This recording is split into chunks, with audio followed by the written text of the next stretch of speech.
Aadujeevitham cinema ഇന്ന് തിയേറ്ററിലെത്തി. ഇപ്പോൾ interval സമയമായിട്ടുണ്ട്. അപ്പോൾ ഈ സമയത്ത് ഒരുപാട് ആളുകൾക്ക് ഒരുപാട് അഭിപ്രായം ഉണ്ടാവും ഈ സിനിമയെക്കുറിച്ച്. അപ്പോൾ അവരെ പ്രേക്ഷകരുടെ കേരളത്തിലെ ഉടനീളം ഒരുപാട് പ്രേക്ഷകർ ഇന്ന് ഈ സിനിമ ഇന്ന് കണ്ടുകൊണ്ടിരിക്കുകയാണ്. അപ്പോൾ എന്താണ് അവരുടെ അഭിപ്രായം എന്ന് നമുക്ക് നോക്കാം.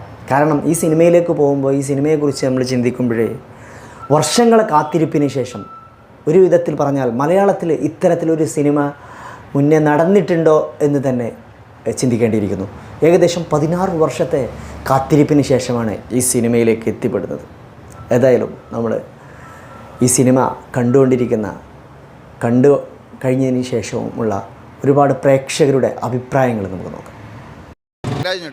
ശരിക്കും ഞെട്ടിച്ച് നല്ല ഇൻ്റർനാഷണൽ ലെവലിൽ എടുത്തിട്ടുണ്ട്. സുനിൽകുമാർ KS എന്ന് പറഞ്ഞാൽ സിനിമാറ്റോഗ്രാഫർക്ക് ഒരു ബിഗ് ഷൗട്ട് ഇട്ടു. ബാക്ക്ഗ്രൗണ്ട് സ്കോറൊക്കെ അടിപൊളിയായിട്ടുണ്ട്. നജീബിന്റെ ലോകത്ത് നമ്മൾ എത്തി. പിന്നെ തീർച്ചയായിട്ടും നോവൽ വായിക്കാത്തവർക്ക് ഭയങ്കരമായിട്ട് ഫീൽ ആവും ഈ പടം. നമുക്ക് ഈ മുമ്പോട്ടുള്ള കഥ അറിയാവുന്നത് കൊണ്ട് നമുക്കറിയാം എന്നെ അടുത്ത സംഭവിക്കാൻ പോണ എന്താണെന്ന്. എന്തായാലും നോവലിൽ നിന്ന് വ്യത്യസ്തമായിട്ട് എടുത്തിട്ടുണ്ട്. ശരിക്കും വണ്ടർഫുൾ. ആ മനസ്സിൽ കണ്ട ലോകം തന്നെയാണ്. പിന്നെ തീർച്ചയായിട്ടും പൃഥ്വിരാജ് ശരിക്കും നീതി പുലർത്തിയിട്ടുണ്ട്. അടിപൊളിയായിട്ട് അഭിനയിച്ചിട്ടുണ്ട്. പുള്ളിക്ക് നാഷണൽ അവാർഡ് ഉറപ്പാണ്. ഫസ്റ്റ് ഹാഫ് ഇംപ്രഷൻ അടിപൊളി. ഇന്റർനാഷണൽ സാധനം എന്ന് പറഞ്ഞാൽ ഓസ്കാർ ഉറപ്പായി. അങ്ങനെ BG എല്ലാം കിട്ടില്ല, കരഞ്ഞു പോയി. ഫസ്റ്റ് ഹാഫ് ഇമോഷണലി ആണ്. സെക്കൻഡ് ഹാഫ് ഇതിലും അടിപൊളിയായിരിക്കും. സത്യം ഫസ്റ്റ് ഹാഫിൽ തുള്ളി കാണിച്ചിട്ടുള്ളൂ. അത് തന്നെ ഫീൽ ഇന്റർനാഷണൽ ലെവൽ പടം. സത്യം അതൊക്കെ കാണുമ്പോൾ മനസ്സിലാവും. ടിക്കറ്റ് എടുത്തോ വന്നു. സൂപ്പറോടോ വെച്ചാൽ പൃഥ്വിരാജ് നാഷണൽ അവാർഡ് കിട്ടണം. അല്ലാതെ ഒന്നും കാണാതെ ചിലവർക്കൊക്കെ ഇപ്പോൾ ഈ ഇടയ്ക്കൊക്കെ നാഷണൽ അവാർഡ് കൊടുത്തല്ലേ. അങ്ങനല്ല ഇത്. ഞാൻ ഈ നോവല് വായിച്ചിട്ടില്ല. എനിക്ക് നല്ല രീതിയിൽ ഇഷ്ടമായി. നല്ല സൂപ്പറോടോ. ഒരു വേൾഡ് ക്ലാസ് മേക്കിംഗ്. പിന്നെ എന്താ പറയുക, പൃഥ്വിരാജ് കിടലുമാണ്. വേൾഡ് ക്ലാസ് പടമാണ്. അതെ, തീർച്ചയായിട്ടും. ഒരു വിഷ്വൽ മാജിക് ആണ് സംഭവം. നല്ല വെൽ മേക്ഡ് ആണ്. നമ്മുടെ പടത്തിന്റെ ഫസ്റ്റ് മൊത്തം സെന്റിമെന്റ് ആണ്. കാര്യം എന്ന് പറഞ്ഞാൽ അയാളുടെ ജീവിതം നജീബിക്ക first half perfect. First half emotionally connect ആയി വരുന്നുണ്ട്. വിഷ്വൽസ് ഒക്കെ പക്ക വിഷ്വൽസ്, ഇന്റർനാഷണൽ സ്റ്റഫാണ്. ഫസ്റ്റ് ഹാഫ് കുഴപ്പമില്ല. നമ്മൾ നോവലൊക്കെ വായിക്കുന്ന ആ ഒരു ഫീല് വന്നിട്ടില്ലെങ്കിലും പിന്നെ മെയിൻ സീക്വൻസോട്ട് വരുന്നതേ ഉള്ളൂ. പക്ഷെ അതൊക്കെ അങ്ങോട്ട് വന്നപ്പോഴത്തേക്ക് അടിപൊളിയായിട്ടുണ്ട്. സെക്കൻഡ് ഹാഫിലേക്ക് പ്രതീക്ഷയുണ്ട്. സൂപ്പർ ആയിരിക്കും പടത്തിന്റെ. പടം അടിപൊളിയാണ്. നല്ല ഒരു സർവൈവലിൻ്റെ ഒക്കെ സമയമാവുന്നേ ഉള്ളൂ. ഇതുവരെ അടിപൊളിയാണ്. പ്രതീക്ഷകൾ പോലെ തന്നെ ആടുജീവിതത്തിന് first half extraordinary reviews ഒക്കെയാണ് വന്നുകൊണ്ടിരിക്കുന്നത്. അപ്പോൾ ഇനി എന്തായാലും ആൾക്കാർ സെക്കൻഡ് ഹാഫിന് വേണ്ടി വെയിറ്റ് ചെയ്യാം. അപ്പോൾ ചാനൽ സബ്സ്ക്രൈബ് ചെയ്ത് വെച്ചോ. പറയുന്നതായിരിക്കും. ഇടവേള വരെയിൽ എന്താണ് ഇഷ്ടം? പൃഥ്വിരാജിന്റെ അഭിനയമാണോ സംവിധാനമാണോ? ഇത് അഭിനയമുണ്ട്, സംവിധാനം എല്ലാം മിക്സ് ആയിട്ടാണ്. പിന്നെ അടുത്തതിൽ അതിന് കൂടുതൽ പറയുന്നതായിരിക്കും. സൂപ്പറാണ് പടം. ഫുള്ളായിക്കോട്ടെ. ഫസ്റ്റ് ഹാഫ് അങ്ങനെ പറയാൻ പറ്റില്ല. സ്ലോ മേക്കിംഗ് ആണ് ഫസ്റ്റ് ഹാഫ്. പക്ഷേ സീക്വൻസ്, ക്യാമറ വർക്ക്സ് ഒക്കെ നന്നായിട്ടുണ്ട്. മ്യൂസിക്കും ആക്ടിങ്, പൃഥ്വിരാജിന്റെ ആക്ടിങ് നന്നായിട്ടുണ്ട്.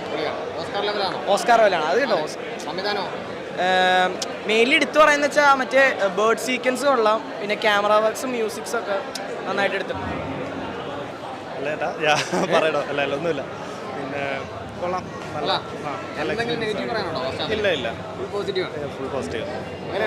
പടം നല്ല അടിപൊളി പടം. ഓസ്കാർ കിട്ടും. ഇത് കാണുന്ന പ്രേക്ഷകർക്ക് നല്ല രീതിയിൽ കണക്റ്റ് ആവും, ഇമോഷണലി കണക്റ്റ് ആവും. ചില പടങ്ങളുടെ പോലെ എണീച്ച് പോകാനൊന്നും തോന്നില്ല. നമ്മളിങ്ങനെ ഇരുന്ന് ഞാൻ പഠിക്കുന്ന സമയത്ത് വായിച്ചോട്ട് കേൾക്കുന്ന കഥയാണ്. പക്ഷെ ഇത് കാണുമ്പം ഒരു വേറൊരു രീതിക്ക് പോകും. എന്ന് പറഞ്ഞാൽ ഒരു സീന്, മരുഭൂമിയിലെ സീന് മാറി തപ്പന ഗ്രാമപ്രദേശത്തുള്ള സീന് അത് പെട്ടെന്ന് ഇങ്ങനെ മാറി. അത് നല്ല രസമുണ്ട്. പിന്നെ കണ്ടിരുന്നു, ഇമോഷണലി നല്ല രീതിയിൽ കണക്റ്റ് ആവുന്നു. നല്ല പടം. എന്തുകൊണ്ട് ഇത് ചെയ്യും? ഇന്റർവെല്ലൊക്കെ ഇടുമായിരുന്നു. ഇതുവരെ നല്ലുണ്ട്. പടം കണ്ട് കംപ്ലീറ്റ് ആവട്ടെ. ആദ്യത്തെ ഒക്കെ നല്ല അടിപൊളി പടം. നല്ല ഫിലിം ഇഷ്ടപ്പെട്ടു. ഭയങ്കര ഇമോഷണൽ പിടിച്ചു നിർത്തുന്നുണ്ട്. അങ്ങനെ പിന്നെന്താ, ഇതുവരെ ഒരു ഡൗണും തോന്നിയില്ല. നല്ല രസമുണ്ട്, പിടിച്ചു നിൽക്കുന്നുണ്ട്. വരെ കണ്ടപ്പോൾ ഒരൊക്കെയല്ല അടിപൊളി തന്നെ. നോവൽ വായിച്ചിട്ടുണ്ടായിരുന്നു. നോവൽ വായിച്ച് തമ്മിൽ കുറച്ച് നല്ല വ്യത്യാസങ്ങളുണ്ട്, കഥ, ഫീലിംഗ്. പക്ഷേ ആ ട്രാൻസ്ഫോർമേഷൻ ഈസ് വെരി ഭയങ്കര. രാജുവിൻ്റെ ട്രാൻസ്ഫോർമേഷൻ ഒരു രക്ഷയില്ല. ഇങ്ങനെ നിൽക്കുന്ന കേട്ടോ. ഇനി ബാക്കി കണ്ടിട്ട് പറയാം. എങ്ങനെയുണ്ട് സിനിമ? ഇന്റർവെല്ലായിരുന്നു. കൊള്ളാം. നോവൽ വായിച്ചിട്ടുണ്ടായിരുന്നു. നോവൽ വായിച്ചതുപോലെയാണോ അതോ അതിന് മേളിലാണോ? നോവൽ എമോഷൻസ് ഒക്കെ കുറച്ചും കൂടി കൺവേ ചെയ്യാൻ പറ്റുന്നുണ്ട്. ഓസ്കാർ ലെവലിൽ വന്നിട്ടുണ്ട്. കണ്ടോ ഫസ്റ്റ് ടൈറ്റിൽ തന്നെ ഭയങ്കരമായിട്ട് ഫീലിങ്സ് ആയി. പറയാൻ പറ്റുന്നില്ല. നല്ലൊരു ഓസ്കാർ കൊടുക്കണം. ആൻഡ്രോയിഡ് വരെയുള്ളതിന് ഓസ്കാർ കൊടുക്കണമെന്നോ? ഉറപ്പായിട്ടും. ഓസ്കാർ കൊടുത്തില്ലെങ്കിൽ പിന്നെ എന്താണ്? എക്സ്പെക്ടേഷനെ മീറ്റ് ചെയ്യുന്നോ? എക്സ്പെക്ടേഷനെ മീറ്റ് ചെയ്യുന്നുണ്ടോ? ഉണ്ട്. എനിക്ക് പറയാൻ പറ്റുന്നില്ല. അല്ല വാജിദ് തൗർ പിന്നെ ഓസ്കാർ കിട്ടണം. നമ്മളല്ല ഒരു തവണയെങ്കിലും പ്രവാസിയായവർക്ക് മനസ്സിലാവും പുറത്തുള്ള പോയ കഷ്ടപ്പാടേ. ഇനി ഇതുപോലെ ഒരുപാട് നജീബുമാരുണ്ടാവുമായിരിക്കും. ഇങ്ങനെ ഉണ്ടാവാതിരിക്കട്ടെ, എല്ലാവരും രക്ഷപ്പെടട്ടെ എന്ന് ആഗ്രഹിക്കുന്നു. അതോടൊപ്പം വലിയൊരു വിജയമാട്ടെ ഈ സിനിമ. കൊള്ളാം. നോവൽ വായിച്ചവർക്ക് മനസ്സിലാവും ഇതെന്താന്ന്. നോവൽ വായിച്ചവർക്ക് മനസ്സിലാവുമല്ലോ. അത് കണക്ട് ചെയ്യാൻ പറ്റും കുറച്ചുകൂടെ കണക്ട് ആവും. പിന്നെ ഫസ്റ്റ് ഹാഫിന് പുള്ളി ഡെസേർട്ടിലുള്ള സീൻസൊക്കെ കാണിച്ചിട്ടുള്ളത്.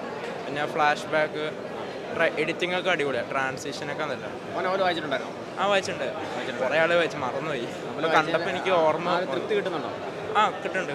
എക്സ്പെക്ടേഷൻ ഒക്കെ എങ്ങനെയുണ്ട്? കുഴപ്പമില്ല. എക്സ്പെക്ടേഷൻ മീറ്റ് ചെയ്യുന്നുണ്ടോ? നമുക്ക് അങ്ങനെ പറയാൻ പറ്റില്ല. ബാക്കി ഫുൾ ആയിട്ട് പറയാം. അടിപൊളി. അടിപൊളിയാണ്. നോവൽ വായിച്ചിട്ടുണ്ടായിരുന്നു? ഇല്ല വായിച്ചിട്ടില്ല. ഫസ്റ്റ് ടൈമാണ്. അപ്പം അതുകൊണ്ട് എന്താണെന്ന് അറിയാനായിട്ടുള്ളൊരു ആകാംക്ഷയിലാണ്.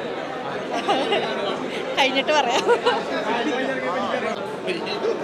കഴിഞ്ഞിട്ട് പറയാം.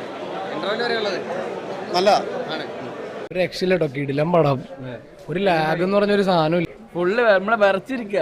ഫുള്ള് വയലൻസ് ആണോ? വയലൻസ് പ്രവാസിയാണല്ലോ. അപ്പൊ എങ്ങനെയുണ്ട് ഈ പടം കണ്ടിട്ട് പ്രവാസി ജീവിതത്തെ പറ്റിയിട്ട്? പ്രവാസി ജീവിതത്തിൽ ഇപ്പോഴത്തുള്ള കൺസെപ്റ്റ് അല്ല, ഇപ്പോഴത്തെ പോലെ അല്ല. ഇത് പണ്ട് നടന്ന സംഭവമാണ്. പക്ഷേ നല്ല പടം കേട്ടോ. നല്ല പടം എന്ന് വെച്ച് കഴിഞ്ഞാൽ അതിൻ്റെ ഡയറക്ഷൻ, പ്രത്യേകിച്ച് പൃഥ്വിരാജിൻ്റെ അഭിനയം സൂപ്പർ. പിന്നെ വിജയം കൊള്ളാം. റഹ്മാൻ പൂക്കുട്ടിയുടെ സൗണ്ട് ശരിക്കിട്ടുണ്ട്. എനിക്ക് പൃഥ്വിരാജിൻ്റെ അഭിനയം എക്സലൻറ്റ്.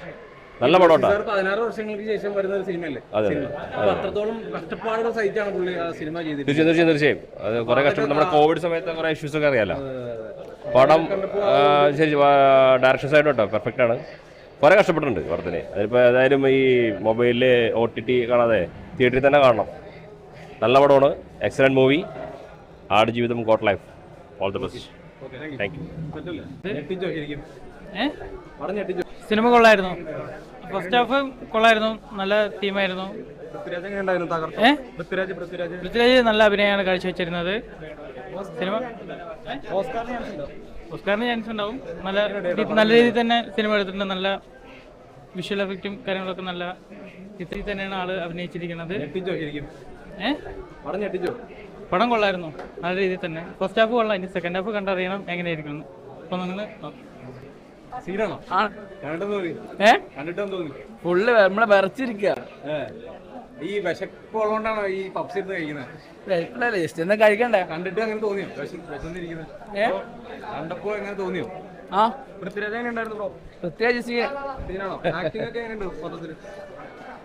ഒരു രക്ഷയില്ലട്ടോ, കിടിലം പടം. ഒരു ലാഗ് എന്ന് പറഞ്ഞൊരു സാധനമില്ല. എല്ലാവരും മസ്റ്റ് വാച്ച്. ഫുൾ റിയലിസ്റ്റിക് ആയാലും നമ്മളെ പിടിച്ചിരുത്തുന്നുണ്ട് പടം. നമ്മൾ വിചാരിക്കുന്ന പോലെയല്ല.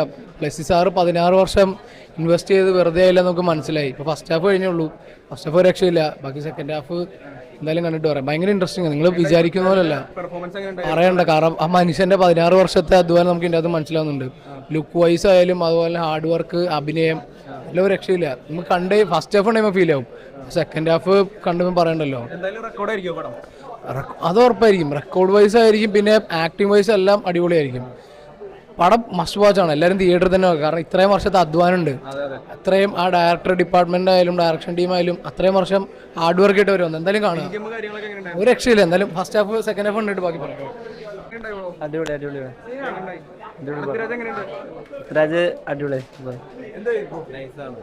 ഇവള് നമ്മൾ ഇച്ചിരി ഹാർഡ്. അവൾ അങ്ങനെ മൂവി കണ്ടാൽ കരയാറില്ല. ഞാൻ നോക്കിയപ്പോൾ എൻ്റെ അടുത്തിരുന്ന് കണ്ണ് നിറയുന്നുണ്ടായിരുന്നു. അപ്പോൾ ഇവളുടെ അച്ഛൻ 25 വർഷമായിട്ട് സൗദിയിൽ കഷ്ടപ്പെട്ട ഒരാളാണ്. പുള്ളി പറഞ്ഞു ഞാൻ എന്തിനാ മോനെ വരുന്നത്, ഞാനത് അനുഭവിച്ചതല്ലേ എന്നാണ് പറഞ്ഞത്. ഇപ്പോൾ ഇറങ്ങിയോ പറഞ്ഞാണ്. അപ്പം അവർ ഒരുപാട് ലക്ഷക്കണക്കിന് പ്രവാസികളും അവരുടെ അധ്വാനത്തിനുള്ളൊരു ഡെഡിക്കേഷനാണ് ഈ മൂവി. അപ്പം പ്രവാസികൾക്ക് ഡെഡിക്കേഷനായിട്ടുള്ള മൂവീസൊക്കെ അങ്ങനെ കുറവാണ് വരാറുള്ളത്. പക്ഷേ എല്ലാവരും പറയുന്ന പോലെ നമ്മൾ ഇച്ചിരി എനിക്കറിയില്ല ഓവറാണെന്ന്. പക്ഷേ പൃഥ്വിരാജിനൊരു ഓസ്കാർ ലെവലിലെ ഇത് കിട്ടണം. നമ്മൾ നാഷണൽ ലെവലിലും അല്ല പ്രതീക്ഷിക്കുന്നത്. അപ്പോൾ അത് അങ്ങനെ ആയിത്തീരട്ടെ എന്ന് ഞങ്ങൾ മനസ്സുകൊണ്ട് ആഗ്രഹിക്കുന്നു. നജീബ് എന്ന് പറയുന്നത് ഒരു മലയാളി അല്ലെങ്കിൽ ഒരു വ്യക്തി മാത്രമല്ല, ഒരു പ്രവാസികളുടെ പ്രതിനിധിയാണ്. അല്ലല്ല, ഫുള്ള് മലയാളികളുടെ, പ്രത്യേകിച്ച് മലയാളികളുടെ അല്ലെങ്കിൽ പ്രവാസ ജീവിതം ഏത് ലാംഗ്വേജ് ആയിക്കോട്ടെ, അതിന് ആഫ്രിക്കയിലുള്ളൊരു പ്രവാസി ആയിക്കോട്ടെ എന്ന് പറഞ്ഞാൽ സൗദിയിൽ വന്ന് വർക്ക് ചെയ്യുന്ന, അല്ലെങ്കിൽ മറ്റൊരു UAE വന്ന് വർക്ക് ചെയ്യുന്ന, അല്ലെങ്കിൽ കേരളത്തിൽ നിന്നുള്ളതായിരിക്കട്ടെ, എല്ലാ വേൾഡിലെയും പ്രവാസികളുടെ ഒരു പ്രതിനിധിയായിട്ടാണ് അതും ആ ഒരു സമയത്ത് പുള്ളി അനുഭവിച്ചത്. അത് നമുക്ക് സത്യം പറഞ്ഞാൽ സ്വപ്നം പോലും കാണാൻ പറ്റാത്ത ഒരു അവസ്ഥയാണ് അയാൾ കടന്നുപോയത്. അപ്പോൾ ആ വ്യക്തി ഇപ്പോഴും ഉണ്ടത് അതിൽ നമുക്ക് ഭയങ്കര അതിശയമാണ്. അതുപോലെ അതിനകത്ത് ബെന്യാമിൻ എഴുതി വെച്ചൊരു വരിയുണ്ട്, നമ്മൾ കാണാത്ത അല്ലെങ്കിൽ നമ്മൾ കേൾക്കാത്ത കഥകൾ നമുക്ക് വെറും കെട്ടുകഥകളാണ്. അതിൻ്റെ ദൃശ്യവിസ്മയം അല്ലെങ്കിൽ സ്റ്റില്ലൊക്കെ ഉണ്ടല്ലോ, ചില കിളികൾ പറന്നു പോകുന്ന കൂട്ടമായിട്ടൊക്കെ, അതൊക്കെ കാണുമ്പോൾ നമുക്കിങ്ങനെ രോമാഞ്ചം വരും. അത് സത്യം പറഞ്ഞാൽ അത് നമ്മൾ പ്രതീക്ഷിക്കുന്നുണ്ട് അത് എങ്ങനെയാണ്. അതുപോലെ അദ്ദേഹം പറഞ്ഞിട്ടുണ്ട്, പുസ്തകത്തിലില്ലാത്ത പല കാര്യങ്ങളും ഞാൻ ഇതിനകത്ത് ചിത്രീകരിച്ചിട്ടുണ്ടെന്ന്. ഓരോ സീൻസും നമ്മൾ ആ ഒരു ക്യാൻവാസിൽ, ഇപ്പോൾ ഞാൻ എന്തായാലും അമ്മയും കൂടെ കൊണ്ടുവരും, അപ്പോൾ പല വട്ടമായിട്ട് പലരുടെയും കൂടെ വന്നിട്ട് ഇത് ഓരോ സീൻസും ആസ്വദിക്കണമെന്ന് ഞാൻ ആഗ്രഹിക്കുന്നു. അതുകൊണ്ട് തന്നെ ഇത് മലയാളത്തിലൊരു ചരിത്രം തന്നെ ആവണമെന്ന് ഞാൻ ആഗ്രഹിക്കുന്നു. സ്റ്റോറി ഓൾറെഡി വായിച്ചു കഴിഞ്ഞു, എങ്ങനെ തോന്നുന്നു? അതിപ്പം ഒരു പിക്ടോറിയൽ റെപ്രസെൻറ്റേഷൻ ആണല്ലോ, വിഷ്വൽ ട്രീറ്റ് ആണല്ലോ, എന്ത് നമ്മൾ കണ്ണുകൊണ്ട് കാണുമ്പോഴത് അത് കൂടുതൽ എഫക്റ്റീവ് ആവുന്നത്. അപ്പോൾ എന്തായാലും ഫസ്റ്റ് ഷോ കഥ അറിഞ്ഞുകൊണ്ട് ഒരു സിനിമ കാണാൻ വരുന്നു, അതെന്തായാലും ഒരു നല്ലൊരു ഇതാണ്. അല്ല, നമ്മൾ മഞ്ഞുമൽ ബോയ്സിലായാലും കഥ നമുക്കറിയാം, അതൊരു സർവൈവൽ സ്റ്റോറിയാണ്. പക്ഷേ അത് എങ്ങനെ അവർ നമ്മൾ മേക്ക് ചെയ്ത് കാണിക്കുന്നു, നോവൽ വായിച്ചപ്പോൾ തൊട്ടുള്ള എക്സ്പെക്ടേഷൻ ഉണ്ട്, പിന്നെ എത്ര ഡെഡിക്കേഷൻ ഉണ്ട്, അതെല്ലാം കൊണ്ടാണ് ഭയങ്കരമായിട്ട് കാത്തിരിക്കുമായിരുന്നു. ഒരു ഓസ്കാർ ലെവൽ ഓഫ് ആക്ടിങ് പൃഥ്വിയുടെ കയ്യിൽ നിന്ന് പ്രതീക്ഷിക്കാമോ? അങ്ങനെയൊന്നും പ്രതീക്ഷിക്കുന്നില്ല, പക്ഷെ കാണണമെന്നുണ്ട്, നല്ലൊരു അഭിനയം കാണുമെന്ന് എനിക്കറിയാം. ഓക്കെ, ആ ഒരു മൂവിയുടെ സ്ക്രിപ്റ്റ് എങ്ങനെയായിരിക്കും, കഥ എങ്ങനെയായിരിക്കും എന്നുള്ള കാര്യം നമുക്ക് ഓൾറെഡി അറിയാം. അപ്പോൾ അതിൻ്റെ മേക്കിംഗ് ആണ് നമ്മൾ എല്ലാവരും എക്സ്പെക്ട് ചെയ്യുന്നത്, അതായത് എത്രമാത്രം പ്രതീക്ഷയോടുകൂടി കാത്തിരിക്കുന്നത് അല്ലേ? ട്രെയിലർ കണ്ടതിന് ശേഷമുള്ള ആ ഒരു എക്സ്പീരിയൻസ് എങ്ങനെയായിരുന്നു? നല്ല എക്സ്പീരിയൻസ് ആയിരുന്നു, ഭയങ്കര എക്സ്പെക്ടേഷൻ തോന്നി. പിന്നെ മ്യൂസിക് എല്ലാം ടെക്നിക്കൽ വൈസ് എല്ലാം സൂപ്പറായിരുന്നു. ഒരുപാട് ആ ഒരു ടീമാണെങ്കിലും അതുപോലെ തന്നെ ആക്ടേഴ്സ് ആണെങ്കിലും എല്ലാവരും ഒരുപാട് ഹാർഡ് വർക്ക് ചെയ്തിട്ടുണ്ട് ആ ഒരു മൂവിക്ക് വേണ്ടി. പൃഥ്വിയുടെ വർക്കൗട്ട് സെഷൻസ് ആണെങ്കിലും ട്രാൻസ്ഫോർമേഷൻ വീഡിയോസും എല്ലാം നമ്മൾ ഓൾറെഡി ഇതുവരെ കണ്ടതാണ്. അപ്പോൾ എങ്ങനെയാണ്, അതായത് ഒരു മലയാളി എന്ന നിലയിൽ മോളിവുഡ് മൂവീസൊക്കെ ഒരുപാട് ഇപ്പം കത്തിക്കേറിക്കൊണ്ടേയിരിക്കുകയാണ് മറ്റ് ഇൻഡസ്ട്രീസിനെയൊക്കെ വെച്ച് നോക്കുമ്പോഴത്തേക്കും. അപ്പം ഈ ഒരു മൂവിയും അതിൻ്റെ ആ ഒരു റേഞ്ചിലേക്ക് തന്നെ പോകുന്നുള്ള ഒരു ഉറപ്പ്, അങ്ങനെ ഒരു പ്രതീക്ഷയുണ്ടോ? ഒരു ക്വാളിറ്റി ഉണ്ടെന്ന് നമുക്കറിയാം. പൃഥ്വിയുടെ ട്രാൻസ്ഫോർമേഷൻ വീഡിയോസ് ഒക്കെ കണ്ടിരുന്നോ? അത് ഭയങ്കര അൺബിലീവബിൾ ആയിട്ടുള്ളൊരു കാര്യമായിപ്പോയി. നമുക്ക് കാണുമ്പോൾ തന്നെ അത് എന്തുമാത്രം അവരുടെ ഡെഡിക്കേഷൻ മനസ്സിലാവുന്നൊരു സംഭവമാണ്. ഓക്കെ, മേക്കിങ്ങിൽ ബ്ലസ്സി എന്ന സംവിധായകൻ നമുക്കറിയാം, ഓൾറെഡി ഒരുപാട് ഹിറ്റ് സിനിമകളുടെ സംവിധായകനാണ് ബ്ലസ്സി. അപ്പം പൃഥ്വിരാജിനെ നോക്കുവാണെങ്കിൽ ഒരുപാട് ഹിറ്റ് സിനിമകൾ, അതുപോലെ തന്നെ അഭിനയത്തിന് പ്രാധാന്യമുള്ള ഒരുപാട് സിനിമകളുടെ ഭാഗമാകാനായിട്ട് പൃഥ്വിരാജിന് സാധിച്ചിട്ടുണ്ട്. അപ്പോൾ ഒരു ലൈഫ് സ്റ്റോറിയുടെ ഭാഗമാവുകയാണ് ബ്ലസ്സിയും അതുപോലെ തന്നെ പൃഥ്വിരാജും. അപ്പോൾ എങ്ങനെ നോക്കി കാണുന്നു ഈ ഒരു കോംബോ? ഭയങ്കര എക്സ്പെക്ടേഷൻസ് അവരുടെ കൈയാണ്. കാരണം ബ്ലസ്സി എന്ന് പറഞ്ഞ ഡയറക്ടറും പിന്നെ പൃഥ്വിരാജ് എന്ന് പറഞ്ഞ ആക്ടറും കൂടെ ഒരുമിച്ച് വരുമ്പം ഭയങ്കര എക്സ്പെക്ടേഷൻസ് ആണ്. മറ്റേ പ്രണയവും അങ്ങനെയുള്ള സിനിമകളൊക്കെ ഉണ്ടല്ലോ, അപ്പോൾ ബ്ലസ്സി ആ ഒരു ടൈപ്പ് സിനിമകൾ എടുക്കുന്ന ഒരാളാണ്. അപ്പോൾ ആ ഒരു പ്രതീക്ഷ നമുക്കുണ്ട്, പൃഥ്വിരാജിലും ആ ഒരു പ്രതീക്ഷയുണ്ട്, അതുകൊണ്ടാണ് കാണാൻ വന്നത്. ഞങ്ങൾ ബുക്ക് വായിച്ചതാണ്, so we know the story but then still looking forward to the graphics. പിന്നെ പൃഥ്വിരാജിൻ്റെ ഈ ഡെഡിക്കേഷൻ, ഹോൾ ടീമിൻ്റെ ഡെഡിക്കേഷനും എല്ലാം കാണാനൊരു വെയിറ്റിംഗ് ആണ്. നമ്മൾ ഇതിന്റെ ട്രെയിലർ ഒക്കെ കണ്ടായിരുന്നോ? കുറച്ചൊക്കെ കണ്ടിട്ടുണ്ട്. ഓക്കെ, ആരാണ് ഇങ്ങോട്ടേക്ക് വരാനും വേണ്ടി സിനിമ കണ്ടേ പറ്റത്തോളെന്ന് നിർബന്ധിച്ചതാരാണ്? മോനും മോളുവാ. മോനുമോളാണ്. അവർക്ക് മൂവിന്റെ ആ ഒരു സ്റ്റോറിയും കാര്യങ്ങളൊക്കെ അറിയാം? എല്ലാം അറിയാം.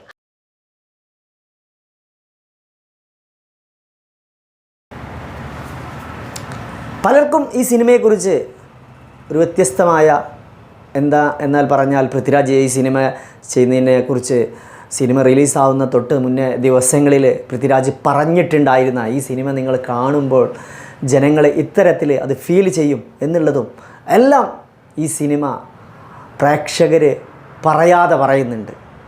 പലപ്പോഴും പ്രേക്ഷകർ പറയുന്നുണ്ട് ഈ സിനിമയ്ക്കൊരു ഓസ്കാർ പ്രതീക്ഷിക്കാം. ഒരു മലയാള സിനിമയ്ക്ക് ആദ്യമായി ഒരു പക്ഷേ ഓസ്കാർ കിട്ടുകയാണെങ്കിൽ അത് ഒരു വലിയൊരു നേട്ടമായിരിക്കും എന്ന് പ്രേക്ഷകർ പറയുന്നു. അതുപോലെ തന്നെ ഈ സിനിമ പൃഥ്വിരാജിൻ്റെ ജീവിതത്തിൽ തന്നെ ഒരു വലിയ മാറ്റം സൃഷ്ടിക്കപ്പെടാൻ സാധ്യതയുണ്ട് എന്ന് പോലും. പൃഥ്വിരാജ് ഒരു വലിയ ഇന്നുള്ള മെഗാ സ്റ്റാറുകളിൽ നിന്നൊക്കെ വളരെ ഒരു വ്യത്യസ്തമായ നടനായിക്കൊണ്ട് ഒരു വ്യത്യസ്തമായ അദ്ദേഹത്തിൻ്റെ ജീവിതത്തിൽ തന്നെ ഇതൊരു വലിയ മാറ്റം സൃഷ്ടിക്കുമെന്നും പല അഭിപ്രായങ്ങളാണ് ആളുകളുടെ സംസാരങ്ങളിൽ നിന്ന് പറയാതെ പറഞ്ഞുകൊണ്ടിരിക്കുന്നത്. വരും ദിവസങ്ങളിൽ ഈ സിനിമയുടെ കൂടുതൽ വിശേഷങ്ങളും റിവ്യൂവുമായിട്ട് ഞാൻ വീണ്ടും വരുന്നത്.